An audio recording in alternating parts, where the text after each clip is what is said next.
It's Wednesday, folks. Man, this is gonna be a fun day. During the show, it gets crazy in here. Yeah, you break all the rules. If you think you're laying around all summer, you got another thing coming. I thought you were gonna lifeguard at the pool again. Dude, that job sucked. All of these jobs suck. The first order of business is to blame everything on the guy before me. Hi, everybody, and welcome to NSS. This is the Reynolds Report.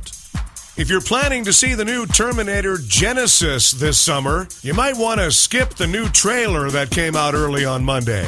A lot of people are complaining it gives away a huge plot twist. The trailer runs around 166 seconds, and the reveal at around the 90-second mark blows the lid off of a somewhat closely held twist. Here's the spoiler. At least one of the primary villains in the film is, in fact, John Connor, son of Sarah Connor, and the leader of the futuristic resistance against the Skynet machines.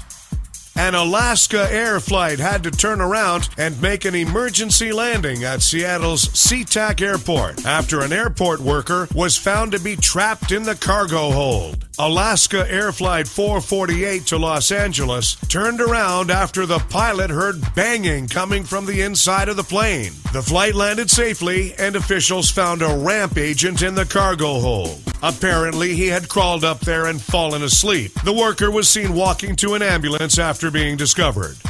Some may call this morbid, some may call it a cool collectible hobby. A wooden deck chair from the doomed Titanic cruise ship is set to go under the hammer. Yeah, the Nantucket recliner was on the first class deck of the ill-fated vessel when it sank back in 1912. It's now actually too delicate to sit on, but it's still expected to fetch $115,000 at auction. It'll go on sale this weekend in Wiltshire, England. The current English owner, who has not been named, has had the recliner for the last 15 years. Hillary Clinton launched her 2016 campaign with a bang? Oh yeah, pretty shocked at how long and hard she kissed that Drake guy on stage.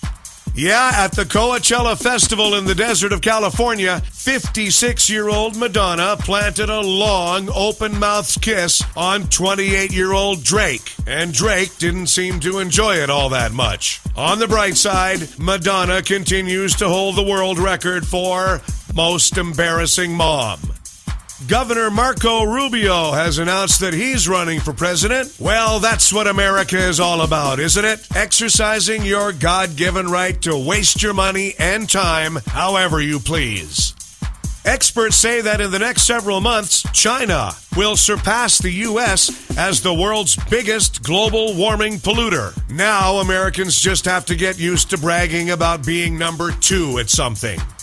Authorities in San Diego had to round up a baby sea lion after it wandered away from the beach and into a local high school. In gym class, it aced the final semester swimming test, but didn't do so well on the rope climb.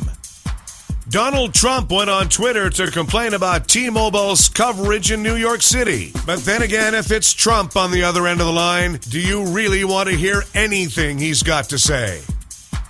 Richard Wyatt, the former star of the reality series American Guns, was arrested for theft. Yes, he was taken into custody by a former star of the reality series Cops. The NBA has dropped Coca-Cola as official sponsor in favor of Pepsi. Yes, the era of sugar-loaded soft drink is dead. Long live the new era of the sugar-loaded soft drink. In Berlin, a 65-year-old woman with 13 children is now pregnant with quadruplets. Well, that's one way to get your own reality show. And a new medical study finds that pot-smoking students fail more courses, which explains that kid in 9th grade with gray hair and a full beard. Thanks, everybody. We have a new episode of the Reynolds Report for you every weekday. Check out the Being Frank Show starring Frank D'Angelo, live Tuesdays and Thursdays at 3 p.m. Eastern, right here on NSS.